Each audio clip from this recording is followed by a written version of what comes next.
Carl and Lou here from Brrraaains A Head-Banging Life, gbhblofficial for short.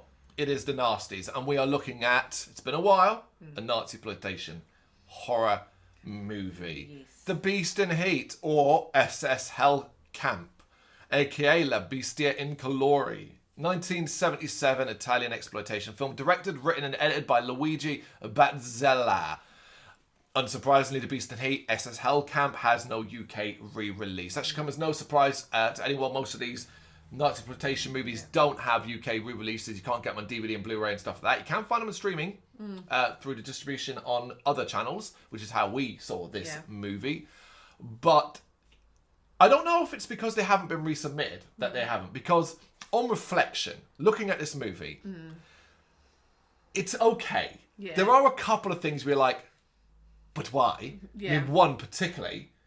And it's not a nice movie. It's grotty, it's gross looking at times, purely because of the filming style in regards to The Beast. Yeah. But mostly, what you'll take away from this is, God, this is boring. God, this is boring. Yeah. And then laughing at the clearly, oh, this is a different movie now. Shots and stuff like that. Of course, this movie was prosecuted. And is currently banned in Australia too due to the offensive depictions of sexual violence and extreme impact violence throughout. No surprise there as well. Australia's got a similar kind of stance with these movies as we do in the UK. So the cast: Macha Magal as Dr. Ellen Cratchit. She's I'd say main star, but main stars are hard in this. She's the main Nazi in this. Yeah. A very, very porcelain-like look. Very porcelain-like skin. Yeah. Quite pretty, but also uber sexualized. You can't work her out for the life. No. You will not be able to work her out. Is she... she's obviously deranged because she's the one creating the beast and stuff like that. But she seems to be quite sexual as well. You see her. You'll get to see her with her top off as well, but you'll see her being sexually violent towards men and women, but also having sex with others as well and stuff like that. Gino Turini as Drago. He's basically the head of the I don't know what you call him, the fight back, the revolution. Yeah. You know, that sort of aspect. Adelio Kim as Captain Hardinghauser, and Zero Pappas as Lupo. Brad Harris as Don Lorenzo. So this film was kind of split into two segments. Let's get that out of the way. Yeah. We have one, which is the Nazis in their castle in some Italian town somewhere, creating experiments on this monster, attempting to create this ferocious, sexually violent creature. Why? Don't be. It doesn't exist. I'm guessing it's a weapon, used as a weapon, maybe. But we never get that explained. We never get that seen. It never leaves this one room or this cage. Yeah. It never does that. It simply seems to be, it's just here so we can throw naked women into it, and then we can have long sequences of it attacking, attempting to rape them and stuff like that. That's all it's for. Yeah. While they watch it's weird. Sometimes they watch in disgust. Other times they watch in clear pleasure. The Nazis surrounding it. It's very, very weird. The other part of the movie surrounds a revolutionary group who live within the town, who are trying to fight back against the Nazis, but are stuck.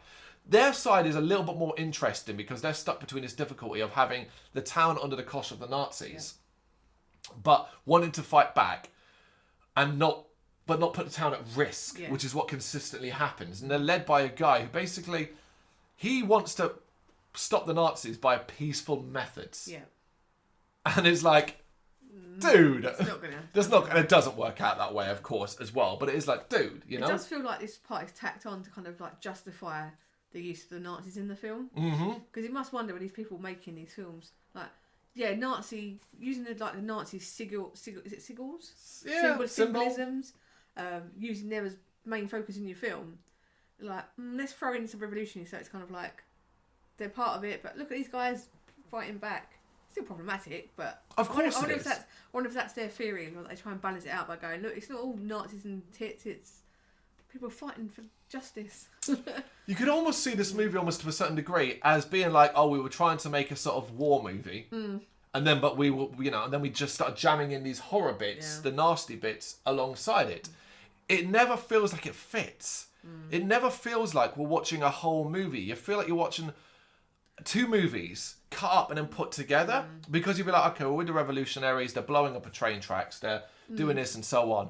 And then it's like, oh no, back to the beast who's grunting and screaming away inside his cage. And you're like, why is this here? That's what I really struggle the most with this movie is why. Why is this happening? I get the revolution part of things. Nazi-occupied town in Italy. Completely get it. It's underground. They're trying to fight back. But obviously the Nazis have the manpower, the weapons, and all of this. So let's talk about the beast specifically. Played by a guy with the last name Brrraaains. Now they've chosen someone that looks odd to begin with. He's kind of squat, quite kind of like muscly, but like not defined muscly. Yeah. Like he's got like sinewy arms and stuff like that. It's the face that they particularly cared about though. Yeah. So I'm gonna be straight up about this. He's not a good looking man. No.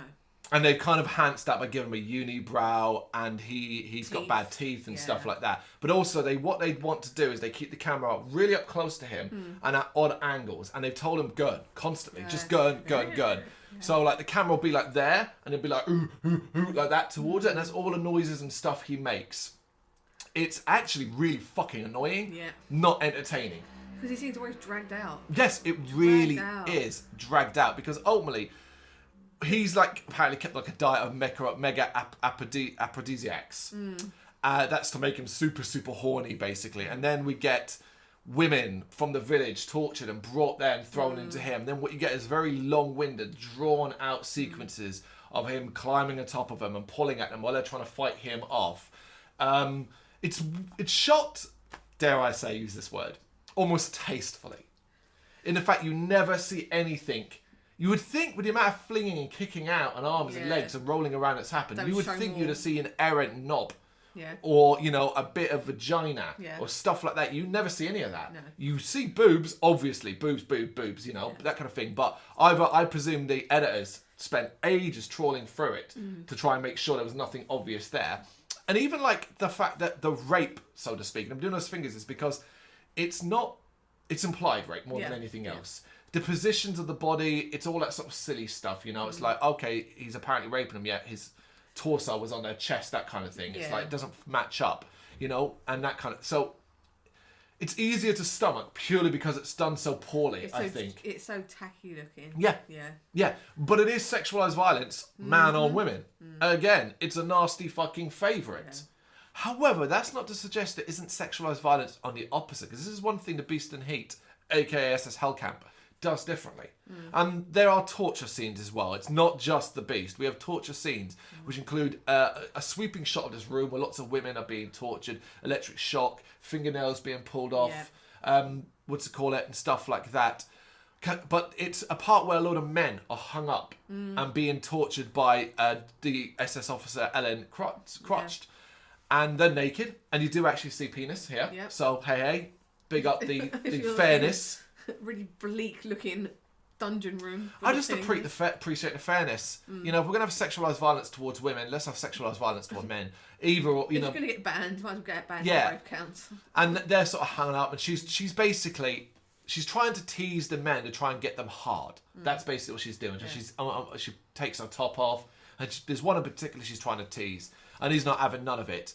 The guy next to him proceeds to go crazy with horniness. Yeah. Oh, let me. And that's just like, dude, you really? You're like hanging up in front of a Nazi. Yeah. And you're like, oh, I really want to bang her now. No, I'm just really doing it for me. Yeah, it's really, really odd. Yeah.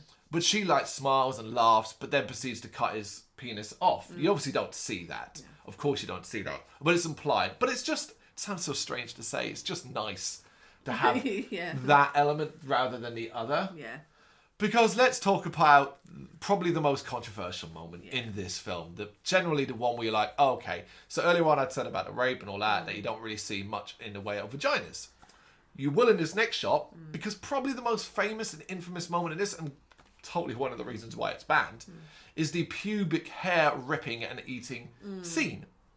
So this has the Beast proceeding to rip out a female's pubic hair and then eat it. Yeah.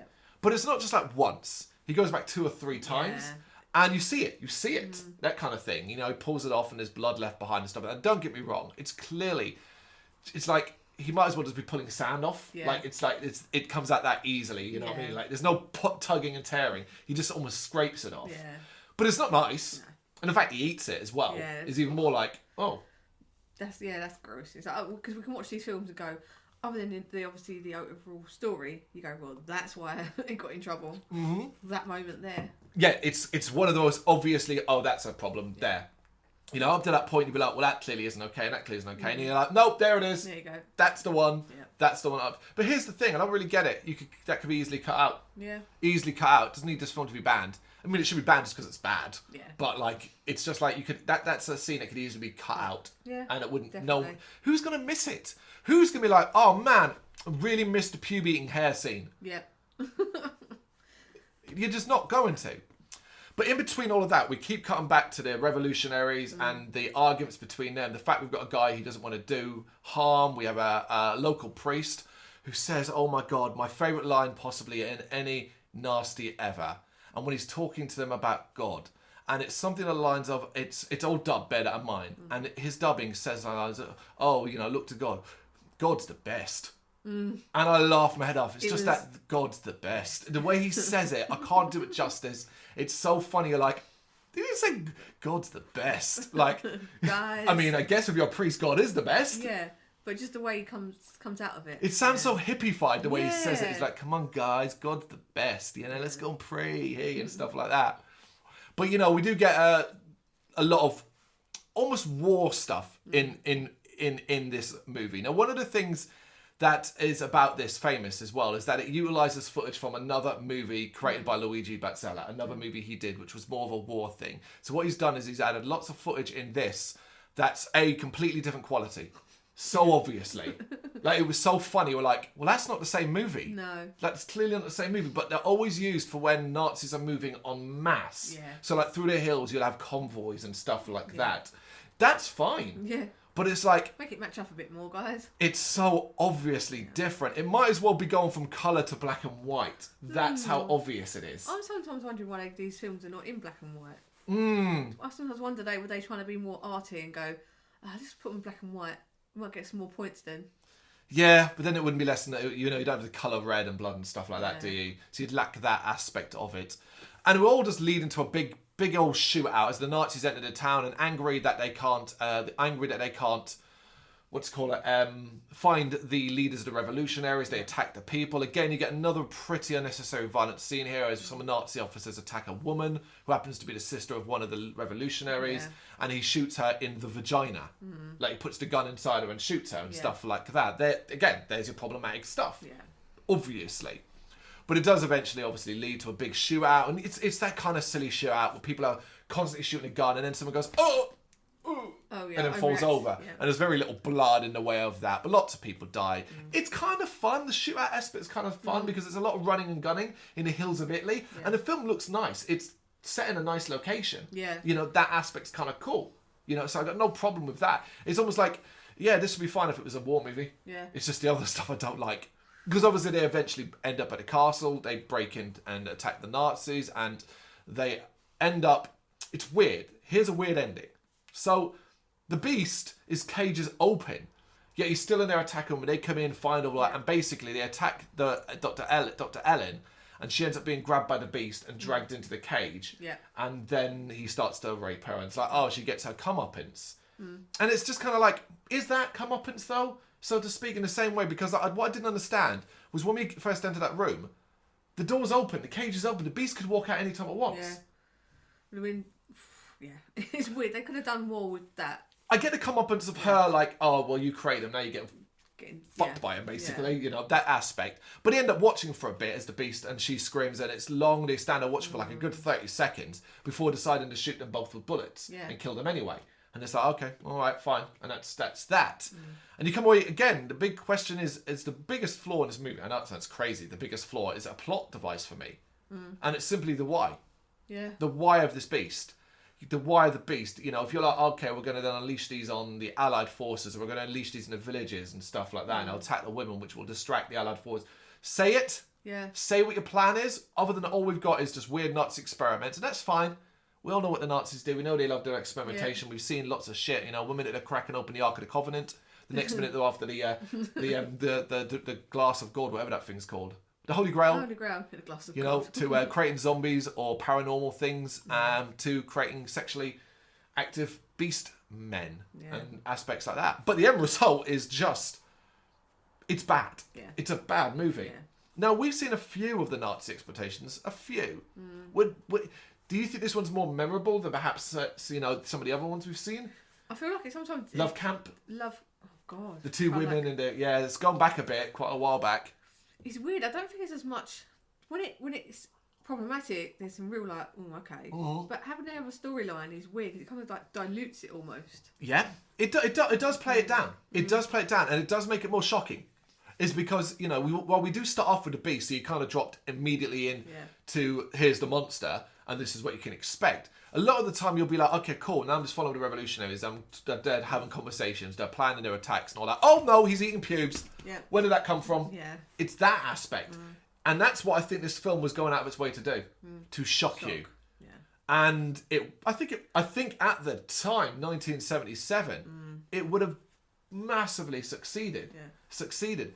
Here's the thing. I don't think this would be even a quarter as bad if it wasn't Nazis. If it was just an experiment group, and I reckon it would have still obviously had trouble with the stuff it did. Yeah. But if removed the Nazi imagery, because there's a lot of it. You see the symbols all the time. The castle itself, the place they're in, has a gigantic foam one out the front. Like, we have the uniforms. We have Nazi troops attacking and killing villagers, people living in a town. It's all there, so it's quite prevalent. This isn't like a played down Nazi movie. This is a Nazi movie. And I think, so if that all was replaced with, hey, it's just a bad gang of people, it might have maybe gotten away with just being cut and then eventually uncut and stuff like that. Because I feel like it's, for us, we've how many years since Second World War? Of course. First Second World War. 77. There's still people living that went through that. So it's still very current. Not that we can kind of go, it's fine, it's fair game now. No. But in 77, it's you still bring up something it was just kind of like a few things like the Holocaust and things like that. Anything but true life or respectable, responsible stories are going to go, what the hell are you doing? You're definitely going to have a magnifying glass in you more than anything else weird. And here's the thing, it's perfectly fine because it paints the Nazis as villains. There's no argument about that. They're the villainous characters in this. But you could argue that by when you're not focusing, the idea of a Nazi occupation of an Italian town and the people trying to fight back is a solid story in its own thing. There are probably mountains of war movies and tales like that. Yeah. So it's very believing all that. You cheapen all of that by going, oh yeah, we've also got a super sexual beast here, led by a Nazi doctor who likes to get her tits out and cut men's dongs off and torture. I mean, you cheapen that aspect of it, because what we don't remember then is those war bits, except for the fact that it's different footage and we laugh at that. You don't remember that. All you're going is, there's a reason why this goes under the name The Beast in Heat more now than SS Hell Camp. Yeah, because you want to get away from because that. The Beast is the focal point. Yeah. You kind of want to tell people, listen, don't be thinking about Nazis in this. This is the actual focus. Yeah. This beastly thing kind of aspect. That all the other stuff, it's not what we want you to focus on. We want you to focus on this beastly thing. That way we can stand back and go, look, it's just a shitty horror movie. Yeah. That aspect, rather than being disrespectful to the dead, disrespectful to the war and stuff like that. I don't think it is. Personally, I don't have a problem with Nazi exploitation horror movies. Beyond this, find me a good one. Find me a fucking good one where we're actually able to go, you know what, man, that tale was great. Yeah. That tale was excellent. And here's the thing. This is not even close to the most controversial. You know it. If you know your nasty list, you know what it is. And fuck me when we get to that one. What's that? That will be Gestapo's Last Orgy. Okay. And I've seen it before, and I think of just one particular scene, and I think, oh my god. But well, that's a future episode. So I don't think this is even close to the most controversial. In the list of nasties, because of the individual scenes, I think this is easily up there as one of the most controversial. Because the sexualized violence towards the women is constant. It's very, very prolonged.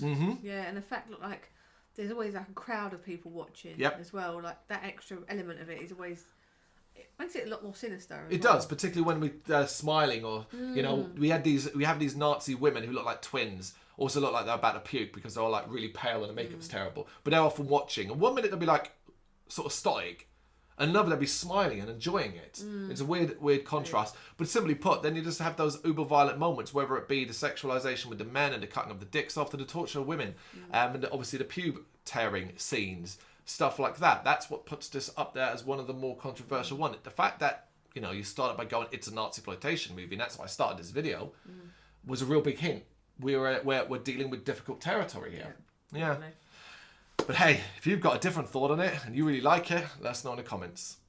Thank you very much for watching. You can check us out on gbhbl.com as well as on Facebook, Instagram, Twitter and Tumblr.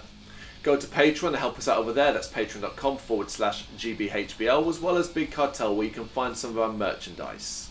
We have a podcast running on SoundCloud and Apple Podcasts. And of course, if you like this video, do us a favour, hit the subscribe button and help the channel grow. Games, horror and heavy metal. What else is life for?